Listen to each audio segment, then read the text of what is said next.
for now. If ever he picks up the Valentina, then that's all the options left for few have great ultimates a Valentina could steal anyway. So I think that's going to be them choosing. Yeah, they play into it. And they will get another Revitalize in the center of the map with a Gotcha for JP. Okay, so the only magic damage so far is the Joy 2 for Falcons. They need more reach with that. I wonder, for few, I'm really still leaning towards the Farmers, but with the presence of the Valentina, they might even consider something like an Aurora as an off-filter pick, or a Vexana as their next best ones. Yeah, that might be the two that they're really leaning towards right now. It's been so long since we saw a different mid laner come up.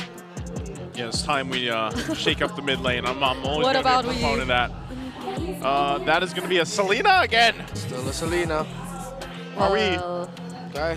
They still want to play around Well, I guess. If they can, okay, the last time we saw a really good Selena performance was from Super Fins. Yep. His partner in the center of the map then was a Jawhead. And he's still Actually get the advantage, so this could be tricky, but let's see how this goes for both of these teams. Down to one game for the Clash of the Titans here. Team Falcons and Team Liquid Philippines coming down to this already. Once again, to throw it out there for our viewers, Team Liquid Philippines needs to win this as one of their conditions to get to the playoff spots already in Week 5. They have to win this match and they have to win tomorrow's match. So this is what they want for tlph. That's a lot of damage that could potentially come in, but so far, Team Liquid Philippines, they're really making work with the mid duos they have to so far. I mean, this isn't a typical duo you could just keep engaging in, because there's a taunt that could possibly come from JP. There's a Terrify from Sanji, so they have to be extra careful if they really want to play it aggressive. Okay. Emblem's looking pretty normal here too. Yeah. This time. See Falcons, well, very fast with how they're rotating. They're really trying to find a kill angle for the Selena Joy and Jawhead. On the bottom half of the map, Team Liquid Philippines will look to control flapTZ with the first major rotation. Downside by Carl, but he just shows up to help clear the wave and backs off. Both teams taking it easy right now. Turtles can spawn in the next 15 seconds, with Falcons holding a better spot on the map right now. Very aggressive is their positioning. Most of this too for Sanji. I mean, most of the time, what do we expect them to take the Jawhead ultimate? Maybe Kyle TZ's for the most part here, right? Abyssal traps though everywhere. JP, half HP, forced to use the Revitalize, and they're bursting down the objective. But JP gets the last hit on the turtle. Now Few needs to flicker just to survive, but there's an Infernal Pursuit. There's still a Dark Wave. There's no need for Sanford to use it because he gets the kill, and they will proceed with contesting the purple buff. But Falcons secures it either way, but probably, or fortunately not at the expense of Ogwen's life. Great sequence there by Team Liquid Philippines. They got the gotcha pick coming in big time here for them. JP miraculously getting the last hit of the turtle. Revitalize, reducing the efforts that flapTZ brought at the start of that team fight, trying to bring Carl TZ and the rest of Team Liquid Philippines slow, and then capping it off with a great Avatar of Guardian to the back. Although Team Liquid weren't able to get the purple buff of Kyle TZ, they're closing the window on this early snowball condition of the Jawhead and Selena very quickly. Yeah, the last time too that we saw that, when you were mentioning it, didn't they also have an Edith in that lineup to kind of help? So it was like a Jawhead and Edith in the XP lane, and then you had the Selena there. So you had so many options of CC other than just the Abyssal Arrow. So again, we'll have to see if Ogwen's able to go ahead and find the right targets like he did previously when he played the Jawhead in the series in Game 1. But a whole lot of just, again, action here. They might go for a 2v1. Unstoppable Force, but the ejector will not be used. That's a flicker from Sanford, keeping him alive. But on the top lane, though, Super Marco, I feel like he can sense danger. Blade Surge still connects, though, and now he will get to touch even the Avatar of Guardian. That's that 21.5. Yeah. He's going to be able to get away, but he's desperately losing in the laning phase. It's a level and a half lead for Oheb. And the SOD does not land, but Few gets blasted by Liquid. Sanji just finds him there, uses the ultimate he stole away from Flap. And this is all the more difficult for a Selena, who needs to be activated in the early game if he's down 0-2 in just the first 4 minutes of the game. Yeah, they've 100% lost their conditional window for the Selena already, and they're going to have to redirect their efforts into potentially somehow helping Marco. They aren't able to contest the Turtles. Third Turtle contention. If Team Liquid get 2 more pickoffs, Falcons will not be able to contest that healthily. It'll be a very risky contention for it, if ever. Yeah, not only that, but like you guys mentioned, this Selena at this point, you're not going to be that much use unless you're just landing these arrows. Because even if you land the arrow, because of the scaling happening right now for tlph, being 2,000 gold ahead already at this point, it's going to be really hard to actually enter those fights. Yeah, I feel like Falcons, though, they're just trying to replicate what we saw from them when they were in a similar scenario where they were slightly behind, because as of the moment, Kyle TZ is still fairly getting a lot of farm, probably even slightly ahead of Carl TZ. And on top of that is at least they have a Moskov that they could rely on in the latter portions of the game. But we'll see how fast Team Liquid Philippines gets to snowball or convert all of this, because they're probably looking to secure some turrets from this point. But look at Team Falcons and where they're positioned. Yeah, cross-map trade. So these going to land, but the Moskov cannot take that. Falcons zoning out around the orange buff area of Team Liquid Philippines in the lower portion, so that Kyle TZ will be able to get a bit more farm in the bottom and even clear out there. While Team Liquid will go for a 5-man rotation to hold the upper quadrant of the map. Falcons, they're losing their windows for the mid-game quickly. Yeah, they might get to the point that this might be a very long game, just waiting for Super Marco to get to a healthy point in the farm. Yeah, it's looking to be the case as the Tier 2 top side's already being worked on. They do hold on to it a little bit longer. Arrow's going to land, but few really can't follow anything up and risk it. So right now, it's just kind of tlph taking what they can across the map. They're going to travel mostly together, and they're in full control at this point in the game. Yeah, this is the entire, even if I get an Abyssal Arrow, I can't go in. There's a Dark Wave scenario again. Yep. Yeah. I mean, no, never mind. I don't want to be dead. And if you're few, you can't fault him for not committing it. Sanji gets tossed, but it's not going to be enough follow-up there at that moment.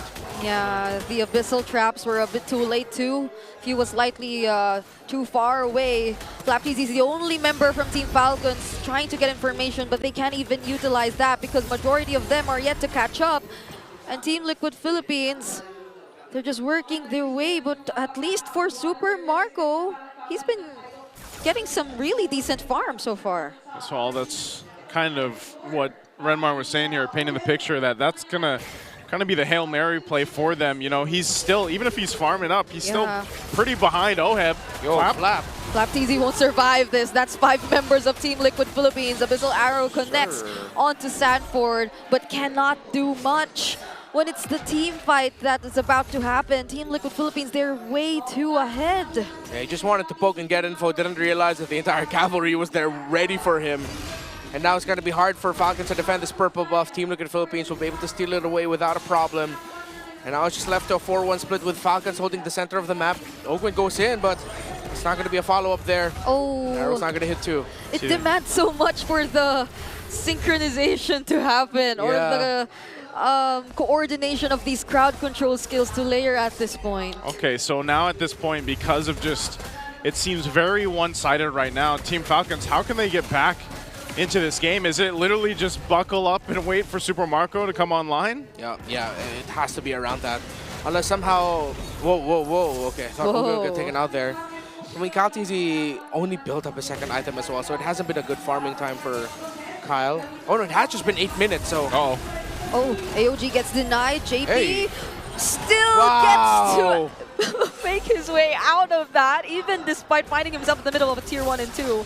Kyle TZ versus Carl. It's a 1v1. Electrifying Beats will be used, but it's gets dodged by Carl TZ. That just shows how behind Team Falcons is, especially in the damage department itemization, because of JP able to do that, survive, you know, and he's only he has a Thunder Belt. Yeah. So, like, it's the revitalize and the passive of that Gatakacha to go ahead and help him survive against just the no damage that Team Falcons has right now. Now that the Lord is up too, I'm actually going to be surprised if they really want to go ahead and show face here and contest this, because it could go pretty bad. A Dark Wave revealed where Ogwen was, but Kyle. Kaltizi trying to look for Carl and successfully gets the pick-off. That changes things. Yeah, that's a big turnaround. Kaltizi needs to be able to get away from this, though.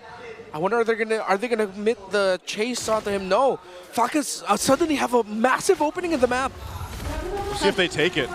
They still have bottom pressure too from Super Marco. I think he's getting the information to just go ahead and push in, farm up, try to catch up to Oheb. They don't have to commit to the Lord just yet. They can drag this out, and they need time. That's exactly what Team Falcons needs to get back into this game here. Oh, SOD doesn't connect. There's a 1v1 down bottom.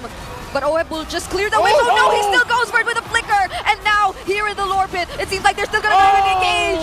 The Apex Predator Sanford secures the sword for his team. What a turnaround! Team Liquid! Sanford still going after Fear. Okay. Okay, we got to see where we catch back up in here. So, it looks like the action was over after that Lord was secured. And it is tlph moving forward now. Yeah. To make this work. Few gets taken out, I believe, earlier. Yeah, it was getting chased down by Sanford the last time we saw them in action. Yeah. Okay, so now that we're catching back up, they will have that Lord eventually making its way down that bottom side. Team Falcons looking at the items. They still have a lot of room to catch up. There's a massive gap in the gold. That's nearly 3,000 gold difference between Super Marco and Oheb here. As some of those items are now picked up, he just gets the BOD now for Oheb. Doesn't have his flicker available, so they might just try to go ahead and get the shields down to the base for now. Ooh. Sanji holding on to Fuse form and ultimate. But they'll make their way. The waves are pretty much managed the way they want them to. Still a tier 2 standing on the top lane for Team Falcons and all the shields. So this is going to be a big lord for them. A 6,000 gold lead for tlph as they approach the base. Yep. 11 minutes in to this game, and now gradually Team Liquid Philippines are gaining access to their inhibitor turrets. Oh, the Terrify onto flcn won't allow him to escape. Now that's one member down for Team Falcons, and the Holy Shield in the middle lane, which is already taken out. Wait, Sanji goes in! Decides to engage against Super Marco and successfully secures the kill. That make that 2 members down now. Sanji, what a play!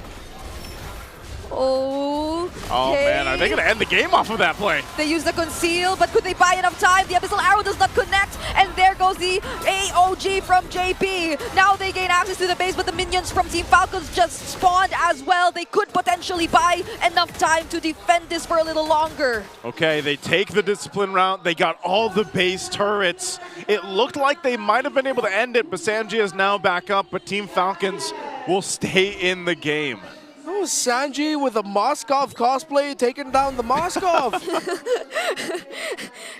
and like moments before, I even thought he had the Selena ultimate too. Or was it the Selena ultimate? How'd he get it? How'd he get in the base that deep? How he got a? I think it wasn't a flicker. That was wild. He was it. I think it was probably the 2 consecutive dashes. But wait, hold on. They're blocking the waves for Team Falcons now. Ogwen's down to half of his health. This isn't looking too good. They seemingly wanted to even deny this purple buff right before the Lord. Yeah, they're going to fight for it again. Purple buff is going to be secured for Kyle, though. tlph will get in position. This Lord, and even though they're down 8,000 gold, somehow, some way, Team Falcons has been able to go ahead and make things happen. Now with this, if they're not landing arrows or anything else, I think there's going to be too much damage facing front. Lord is already under half health. They're bursting it down. flcn gets bursted down first though. SOD will connect, and so will the arrow. Kaltizi will be the recipient of the damage, but he dashes in and makes sure that he gains access to the Lord, but it gets denied by Kaltizi. And there's a double kill for Oheb though. Few needs to run away, but he will be chased. And there are minions up top. Make that a triple for Oheb, and that's 3 members gone from Falcons. And it's only Super Marco to defend the base with Ogwen. Here's the push. Ogwen and Super Marco they make things happen. He tosses Kaltizi away, but that doesn't do much as Team Liquid denies the revenge of Team Falcons. And one